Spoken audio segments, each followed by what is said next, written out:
Good morning everyone. आज है 28 नवंबर और जो आज के करंट अफेयर पढ़ने वाले हैं हम, जिसके अंदर पढ़ेंगे मार्क पोर्टल के बारे में, साथ ही साथ रूरल, डेली वेजेस और असम मेघालय का जो बॉर्डर डिस्प्यूट चल रहा है उसके बारे में और उसकी हिस्ट्री को देखेंगे।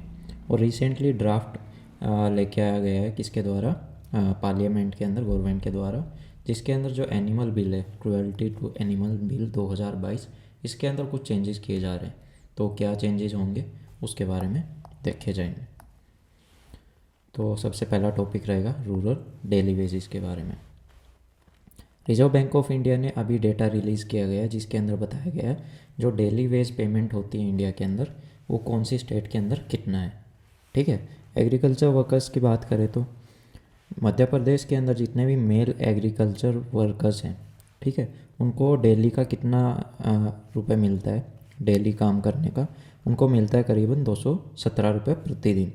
अगर वो किसी के यहाँ पे ऐसे मजदूरी पे जाते हैं ना खेती के काम के लिए, तो उस टाइम पे उनको पर डे का मिलता है 217 रुपये। गुजरात की बात करें तो वहीं पे 220 रुपये। मार्च के जो एंड जो हुआ है मार्च 2022 उसके अंत तक ये रेट चल रहे थे वहाँ पे। तो दोनों स्टेट्स के अंदर जो नेशनल एवरेज जो मिलना चाहिए उससे काफ़ी कम है।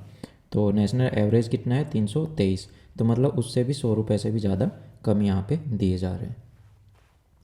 लेकिन जबकि दूसरी स्टेट के बारे में बात करें, केरला की बात करें, तो केरला सबसे ज़्यादा पे करता है अपने वर्कर्स को। लाइक यहाँ पे कितना है, 726.8 रुपीज़ पर वर्कर। मतलब एक दिन की दिहाड़ी कितनी मिलती है, 726 रुपये। तो सबसे ज़्यादा केरला प्रोवाइड करता है। ठीक है, तो अगर जहाँ पे ज़्यादा पैसा मिलेगा तो सीधी सी बात है, जहाँ पे सबसे कम मिलेगा ना, वहाँ के वर्कर्स उठ के सबसे ज़्यादा जहाँ पे मिलेगा उनको काम का पैसा, तो वहीं पे जाके सेटल होएंगे। तो इसी वास्ते केरला के अंदर 25 लाख माइग्रेंट वर्कर्स हैं। ठीक है, तो करीबन करीबन यहाँ पे भी देख लो, करीबन 4 गुना ज़्यादा इनको यहाँ पे अमाउंट मिल रहा है। ठीक है, 4 से थोड़ा सा कम, लेकिन फिर भी काफ़ी ज़्यादा मिल रहा है। जम्मू कश्मीर की भी बात करें तो यहाँ पे भी देखो करीबन 524 रुपये है एवरेज इनकम पर डे की। ठीक है, हिमाचल प्रदेश की 457 और तमिलनाडु 445। और नॉन एग्रीकल्चर वर्कर होता है, ठीक है, जो और कई शॉप वगैरह पे काम कर रहे हो दिहाड़ी पे, तो उनको उनकी यहाँ पे बात करें तो मध्य प्रदेश के अंदर फिर से 230 रुपये, गुजरात के अंदर 250 मतलब 252, त्रिपुरा 250, करेक्ट 250। जबकि यहाँ पे भी एवरेज कितना है, 326। वहाँ पे कितना था एवरेज, 323। केरला यहाँ पे भी सबसे आगे लीड करता है, करीबन 681 रुपये मार्च एंड तक की बात यहाँ पे कर रहे हैं। केरला के बाद तमिलनाडु और उसके बाद हरियाणा अच्छे से प्रोवाइड करता है। गुजरात और मध्य प्रदेश यहाँ पे फिर से फिसड्डी हो गए, करीबन 373 रुपये जो नेशनल एवरेज है ना, उससे यहाँ पे काफ़ी कम दे रहे हैं। गुजरात रूरल कंस्ट्रक्शन वर्कर्स को एक एवरेज पेमेंट कितनी मिलती है, 295 रुपये, मध्य प्रदेश को 266 और त्रिपुरा को 250। तो ये हाल है यहाँ पे भी कंस्ट्रक्शन के अंदर। और बात करें तो केरला में 837 रुपये, 837.7 रुपीज़, JNK 519 और वहीं तमिलनाडु के अंदर 478 और हिमाचल प्रदेश के अंदर 462 रुपीज़। इशू क्या है रूरल वेजेस के रिगार्डिंग, देखो जो रूरल जॉब्स है ना, गांव के जितने भी काम काज हैं वो खेती बाड़ी पे निर्भर है। ठीक है, और जिसके ऊपर सबसे बड़ा फ़र्क क्या पड़ता है, मानसून का, है ना। और रबी और खरीफ की जो प्रोडक्शन अगर कम होगी तो इनको कम दिन काम करने को मिलेगा, अगर अच्छी फसल होगी तो अच्छा मिलेगा। ठीक है, अगर बारिश कम हुई तो सीधी सी बात है फसल ज़्यादा होगी नहीं, तो जो जितने भी मज़दूर आदमी हैं उनको काम भी कम मिलेगा, तो उससे उनका जो गुजर बसर है वो काफ़ी मुश्किल हो जाता है। लो एग्रीकल्चर जो प्राइसेस है उस वजह से गांव के अंदर जो इनकम है वो भी काफ़ी कम रहती है। इसकी वजह से जो नई जॉब्स हैं रूरल एरिया के अंदर, अनस्किल्ड वर्कर के अंदर, वो काफ़ी, उनका नेचर कैसा रहता है, अनअट्रैक्टिव रहता है। There is a strong gender disparity whereas the female worker is paid only 7% of what male workers earn.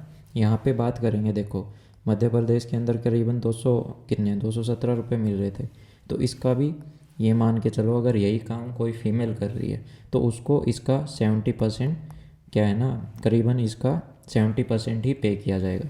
मतलब 270 रुपये में से भी 30% लेस कर दो, ठीक है, जो अमाउंट आएगा उतना पे किया जाता है एक फ़ीमेल को। तो इतनी पार्शियलिटी यहाँ पे होती है। सरकार के द्वारा क्या क्या स्कीमें चलाई गई हैं इससे रिलेटेड, तो पहली क्या है, दीनदयाल उपाध्याय ग्रामीण कौशल योजना, फिर प्रधानमंत्री कौशल विकास योजना, फिर मनरेगा होगी, Mahatma Gandhi national rural employment guarantee act, और उसके बाद नेशनल रूरल लाइवलीहुड मिशन, और लास्ट जो है प्रधानमंत्री आवास योजना। अब देखो, ये था एक मामला जोधपुर का, जहाँ पे एक प्लास्टिक सर्जन ने क्या किया, अपने किसी वहाँ पे किसी डॉगी को बांध के अपनी गाड़ी से और गाड़ी भगा ली। खुद तो आराम से बैठ के चला रहा है बेवकूफ़ आदमी, लेकिन जो ये बेचारे बेजुबान है ना, इनके साथ में काफ़ी लोग गंदी गंदी हरकतें करते हैं। ठीक है, इसी को देखते हुए जो ये 1960 का जो क्रुएल्टी से रिलेटेड जो एनिमल बिल था, ठीक है, इसके अंदर अभी फिर से अमेंडमेंट की गई है। ठीक है, जो अमेंडमेंट होने के बाद ये 22 का हो गया। करीबन 60 साल के बाद में इसके अंदर कुछ चेंजेस किए गए हैं। और ये जो ड्राफ्ट किसके द्वारा प्रिपेयर किया गया है, ministry of fisheries, animal husbandry और डेयरी के द्वारा, उनके द्वारा इसको प्रपोज किया गया है। यहाँ पे कुछ 2 वर्ड्स डाले गए हैं, नई कैटेगरी डाली गई है, एक बेस्टियलिटी और एक ग्रूसम क्रूएल्टी। बेस्टियलिटी का क्या मतलब है, किसी भी तरह की कोई भी सेक्सुअल एक्टिविटी या इंटरकोर्स हो ह्यूमन के द्वारा, किसके साथ में, एनिमल के साथ में। मतलब जो रेप केसेस होते हैं एनिमल्स और ह्यूमंस के, ठीक है, जहाँ पे कुछ बेवकूफ़ आदमी मतलब जो गलत हरकतें कर देते हैं एनिमल्स के साथ में, तो वो आएंगे किसके अंदर, बेस्टियलिटी के अंदर। और ग्रूसम क्रुएल्टी के अंदर क्या है कि जिसके अंदर एक्सट्रीम पेन दिया जाए, ठीक है, जिससे सफरिंग हो किसी भी एनिमल को, या फिर वो पूरी लाइफ लॉन्ग डिसेबल हो जाए या उसकी डेथ हो जाए, वो आता है ग्रूसम क्रुएल्टी के अंदर। अभी रिसेंट का ही एक मामला ऐसा है, दिल्ली का है, जहाँ पे कुछ स्टूडेंट्स के ग्रुप ने एक फीमेल प्रेग्नेंट डॉग को उसकी जान ले ली। तो इसके अंदर क्या क्या चेंज किए गए हैं, अभी क्या है ना, 50,000 तक का फ़ाइन लगाया जाएगा, जिसको बढ़ा के 75,000 भी कर दिया जा सकता है। किसके द्वारा, जुडिशियल मजिस्ट्रेट के द्वारा। अगर उनको फ़ाइन वगैरह बढ़ाना है तो उनको कंसल्ट किससे करना पड़ेगा, वहाँ के जुडिक्शनल जो वेटनरी डॉक्टर हैं उनके साथ इस चीज़ को कंसर्न करना पड़ेगा, और जैसा ठीक लगेगा उस हिसाब से वो फ़ाइन भी बढ़ा सकते हैं, साथ ही साथ 1 साल तक की सज़ा भी दे सकते हैं, और उस 1 साल की सज़ा को भी जो उनका क्राइम होगा उसके अकॉर्डिंग बढ़ाया जा सकता है 3 साल तक। ठीक है, अगर किसी एनिमल की उसके अंदर जान ले ली गई, जानबूझ के अगर किसी एनिमल को तड़पाया, उसके साथ कोई गलत काम किया या उसकी जान ले ली या उसको डिसेबल कर दिया, तो उस मामले में है ना आपको 5 साल तक की सज़ा और साथ ही साथ फ़ाइन भी हो सकता है। अब यहाँ पे बात करी गई फ्रीडम्स टू एनिमल्स। इस ड्राफ्ट के अंदर एक नई सेक्शन डाली गई, सेक्शन 3A, जिसके अंदर 5 फ्रीडम्स की बात की गई है रिलेटेड टू एनिमल्स। तो वो क्या क्या है कि भाई ये तो देखो, अगर कोई किसी एनिमल को पाल रखा है, किसी भी पेट को हमने पाल रखा है, तो हमारी भी कुछ जिम्मेदारियाँ हैं। उन्हीं जिम्मेदारियों को 5 फ्रीडम्स के अंदर गवर्नमेंट ने यहाँ पे डिफ़ाइन किया गया है। एक तो ये पहला तो कि आप उसको भूखा नहीं रखोगे, हंगर, है ना, और उसको जैसे कि कई बांध के रख देते हैं, पानी तक नहीं डालते और अच्छे से प्रॉपर केयर नहीं करते, उससे क्या है ना, डॉग्स हो या फिर कोई भी पेट हो, भूखा मर जाता है बेचारा, माल न्यूट्रिशन हो जाता है। ठीक है, और प्यास लगती है तो पानी भी नहीं मिलता, तो मतलब उसको खुला रखो जिससे वो अपना खा पी सके और उसको किसी भी तरह का डिस्कम्फर्ट नहीं होना चाहिए, ये हमारी जिम्मेदारी है। किसी भी तरह का पेन, इंजरी या डिजीज़ अगर उसको होगी तो हमारी रिस्पॉन्सिबिलिटी है कि हमको उसको डॉक्टर को दिखाना है और उसका इलाज करवाना है ना, और उसको जो उसका नॉर्मल बिहेवियर है उसको एक्सप्रेस करने से हमको नहीं रोकना है। आप यहाँ पे किसी भी एनिमल को बांध के रखते हो, ठीक है, फिर उससे क्या हो जाता है, वो एग्रेसिव होना स्टार्ट हो जाते हैं, फिर वो किसी को काट लेते हैं, और वो काटने की वीडियोस तो वहाँ पे इंटरनेट पे भर जाएंगी, लेकिन वो कोई ये नहीं देखता कि उसका जो ओनर है उसको रख कैसे रहा है। अच्छे से रखा हुआ पेट कभी भी किसी को काटता नहीं है, जब तक आप छेड़ोगे नहीं। वैसे भी कोई भी पेट ऐसे ही आपको नहीं काटता, कोई भी डॉग वगैरह हो, स्ट्रीट डॉग हो, जब तक आप पत्थर नहीं मारोगे वो कुछ भी नहीं कहेंगे। फिर बात करते हैं freedom from fear and distress. कई लोग है ना उनको इतने बुरी तरह से रखते हैं, उनको मार के रखते हैं, डरा के रखते हैं, तो ये करना भी गलत है, तो आप ऐसा भी नहीं कर सकते। फिर बात करते हैं कम्युनिटी एनिमल्स की। In case of community animals, local government shall be responsible for their care. Community animals के अंदर आपने देखा होगा कि रोड के सहारे कितने गायें हो गई है ना, और क्या कहते हैं कितने सारे डॉग्स हो गए, तो उनकी जो केयर है उसकी रिस्पॉन्सिबिलिटी वहाँ की लोकल गवर्नमेंट की रहेगी। The draft propose introduce the community animals, any animals born in a community for which no ownership has been claimed excluding wild animals defined under the wildlife protection act of 1972, जो मैंने अभी बताया आपको। What does the prevention of cruelty animal act 1960 से, 1960 की जो act है वो क्या कहती थी, जिसके अंदर ये वो एक्ट है जिसके अंदर बदलाव करने से पहले की बात कर रहे हैं। ठीक है, अभी तो हमने इसमें बदलाव कर दिया, इतना फ़ाइन भी कर दिया, इतना सारा फ़ाइन के साथ साथ सज़ा भी कर दी, तो पहले क्या होता था देखो। ठीक है, ये सब आप देख लेना, इसमें ऐसा इतना कुछ है नहीं। तो पहले क्या होता था ना कि अगर कोई पहला ऑफेंस ऐसा हो जाए तो वहाँ पे 10 रुपये का फ़ाइन लगा के, जिसको 50 रुपये तक बढ़ाया जा सकता तो छोड़ देते थे। ठीक है, और अगर सेकंड टाइम पे सेम ऑफेंस हो जाए विद इन 3 ईयर्स पहले ऑफेंस के, ठीक है, अगर मान लो किसी ने आज कोई ऐसा क्राइम कर दिया डॉग्स या फिर किसी भी पेट के ऊपर जिसमें उसकी जान चली गई, तो उसको लग गया 50 रुपये फ़ाइन, और यही काम उसने 2 साल के बाद में फिर कर दिया, तो उस टाइम पे क्या है, उसके ऊपर फ़ाइन कितना लगेगा, 25 रुपये, जिसको 100 रुपये तक बढ़ाया जा सकता है ना। और या फिर इम्प्रीजनमेंट कितनी हो सकती है, 3 महीने तक जेल में भी रखा जा सकता है, जबकि कोई नहीं रखता, वहाँ पे पैसे वैसे खा के छोड़ देते हैं। तो इस वजह से है ना, ये जितने भी क्राइम रेट थे ना, ये बढ़ते जा रहे थे, और इन्हीं चीज़ों पे लगाम लगाने के लिए यहाँ पे क्या है ना, ये सब इसके अंदर चेंजेस लाए गए हैं।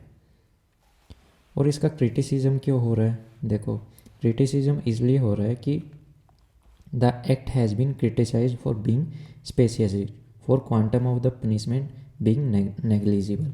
यहाँ पे क्रुएल्टी को अच्छे से डिफाइन नहीं किया गया है। ठीक है, और जो पनिशमेंट है वो भी कुछ ज़्यादा यहाँ पे बताई नहीं गई है। तो लोगों का क्या मानना है कि इसके अंदर भी पनिशमेंट है ना अच्छी खासी होनी चाहिए, ताकि सामने वाला डर के ऐसे गंदे काम करे ही ना। अब बात करते हैं असम और मेघालय का जो बॉर्डर डिस्प्यूट चल रहा है अभी, उसके बारे में। 6 लोगों की डेथ हो गई और कई इंजर्ड भी हो गए, जिनका आपस में क्लैश हो गया था।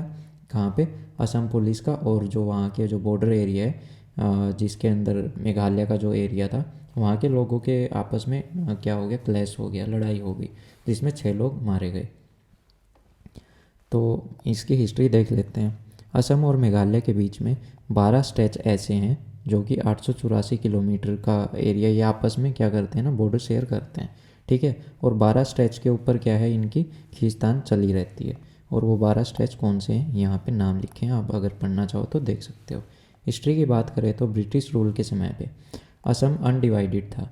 ठीक है, पूरा राज्य था नॉर्थ ईस्ट का, पूरा असम, और उसी में से निकल के कौन कौन बने, नागालैंड बन गया, आंध्र प्रदेश बन गया, मेघालय बन गया, और मिजोरम असम से ही अलग होके बने। मेघालय 1972 में असम से अलग किया गया। ठीक है, और जो इसकी बाउंड्री कैसे डिफाइन करी गई, जो असम रीऑर्गेनाइजेशन एक्ट थी 1969 की, उसके तहत इसकी बाउंड्रीज़ को डिफ़ाइन किया गया कि कौन सा एरिया कहाँ से है। 2011 के अंदर जो मेघालय गवर्नमेंट थी, उसने कुछ 12 ऐसे एरियाज़ आइडेंटिफाई किए जहाँ पे उसके मतभेद चलने लग गए, किससे, असम के साथ में। जो 12 एरियाज़ जो डिफ़ाइन किए गए थे, उनका वो कितना एरिया था, मतलब 2700 स्क्वायर किलोमीटर का वो एरिया था, मतलब वो जो उसका साइज़ था 2700 स्क्वायर किलोमीटर था। यहाँ पे मेजर पॉइंट्स क्या हैं कंसर्न के, a major point of contention between the Assam and Meghalaya is the district of Langpi, जो कि वेस्ट में है गारो हिल्स के। ठीक है, और बॉर्डर किसके साथ शेयर करती हो, कामरूप डिस्ट्रिक्ट ऑफ असम की। Langpih was a part of Kamrup district during the British के समय पे जो ये लांगपी जो डिस्ट्रिक्ट है, जो असम के साथ में बॉर्डर शेयर करती है, पहले कामरूप डिस्ट्रिक्ट का हिस्सा थी। लेकिन जैसे ही इंडिपेंडेंस हुआ, इंडिपेंडेंस के बाद में जैसे भारत आज़ाद हुआ और मेघालय वगैरह ये सब डिवाइड हुए, तो ये पार्ट बन गई गैरो हिल्स का, जो कि कहाँ पे, मेघालय के अंदर। ठीक है, लेकिन असम क्या मानता है, इसको मिकिर हिल्स का पार्ट मानता है। तो यहाँ पे भी इनकी लड़ाइयाँ चलती रहती हैं। क्या क्या अटैम्प्ट्स किए गए इसको रिजोल्व करने के लिए। 85 के जो असम के चीफ मिनिस्टर थे और जो मेघालय के चीफ मिनिस्टर थे, उन्होंने एक ऑफिशियल कमेटी का गठन किया। ठीक है, किसके अंडर में, उस टाइम के जो former chief justice of India थे वाई वी चंद्रचूड़, ठीक है, उनके अंडर में एक कमेटी बनाई गई जो इस मैटर को सुलझाए। ठीक है, लेकिन उसका सॉल्यूशन कोई खासा निकल के नहीं आया। दोनों स्टेट्स ने जो 6 जो एरियाज़ थे 12 में से, उनके अंदर तो अपना रिजोल्यूशन कर लिया पहले फ़ेज़ के अंदर, ठीक है। अब जो आगे के 6 बच गए ना, उसके ऊपर भी तनातनी चली हुई है। फर्स्ट फेज़ की बात करें तो सॉरी, लेकिन after a series of meeting and visits by the team of to the disputed area, जो कमेटी बिठाई गई थी ना, उनके द्वारा बार बार वहाँ पे एरियाज़ के अंदर जाया गया, विजिट की गई, देखा गया, ठीक है, वहाँ की हिस्ट्री और समझी गई। तो दोनों साइड्स ने अपनी अपनी रिपोर्ट सबमिट की और 5 जो म्यूचुअली एग्रीड प्रिंसिपल के ऊपर ये अपना एग्री हो गए कि भाई हिस्ट्री को भी देखा गया, वहाँ के जो पॉपुलेशन थी तो उनके जो क्या है ना, होता है ना, वो कुछ ग्रुप्स के अपने रीति रिवाज होते हैं, तो वो कहाँ पे ज़्यादा मेल खाते हैं, और जो कंटिन्यूटी ऑफ बाउंड्री है, और लोगों की इच्छा क्या है, किसके अंदर वो मिलना चाहते हैं, वहाँ का जो एडमिनिस्ट्रेशन है वो किसके अंडर में जाके अच्छे से लागू हो सकता है। तो सारी चीज़ें देख वक के फिर डिसाइड किया गया कौन सा एरिया कौन सी स्टेट के अंदर में आना चाहिए। तो फिर लास्ट में कितना बचता है, 36.79 स्क्वायर किलोमीटर डिस्प्यूटेड एरिया बचता है पहले फेज़ में, ठीक है, जिसमें असम को 18.46 स्क्वायर किलोमीटर दे दिया और मेघालय को भी, मतलब आधा आधा डिवाइड कर लिया गया। मार्च 2022 के अंदर MOU दोनों के द्वारा साइन कर ली गई, और जो अभी जो रिमेनिंग जो 6 फेज़ है उनकी जो डिस्कशन चल रहा है वो एंड कब होगा, नवंबर 2022 के अंदर। What are the additional can be done to resolve the dispute, इन लड़ाइयों को रिजोल्व करने के लिए और क्या किया जा सकता था, ठीक है। अभी क्या है ना, इसरो के द्वारा काफ़ी सैटेलाइट्स छोड़ी जा रही हैं, ठीक है, धनाधन छोड़ी जा रही हैं, जिसके अंदर कुछ क्या है ना, बॉर्डर एरियाज़ को पहचानने में, ठीक है, उनको आइडेंटिफाई करने में भी हेल्प करती हैं। तो यहाँ पे बात की गई है, अगर ऐसे बाउंड्री डिस्प्यूट्स होते हैं किसी भी स्टेट में, तो ऐसे ही सैटेलाइट मैपिंग का हमको सहारा लेना चाहिए, जो हमको एक्चुअल बॉर्डर लोकेशन प्रोवाइड कर दे, या फिर इंटरस्टेट काउंसिल उसका गठन कर देना चाहिए ऐसे ऐसे स्टेट डिस्प्यूट्स को सुलझाने के लिए। Under article 263 of the constitution, interstate council is expected to inquire and advise on the disputes, कि भाई जो इंटरस्टेट काउंसिल है ना, ऐसे ऐसे जो इश्यूज़ होते हैं उनके ऊपर क्या करती है, एडवाइस कर सकती है, और जो इनका डिस्कशन है, ठीक है, दोनों के साथ मिलके दोनों स्टेट्स के साथ में मिलके अपनी कुछ रिकमेंडेशन दे सकती है, ताकि वहाँ की जो पॉलिसीज़ है वो बेटर वे से कोऑर्डिनेट हो सके।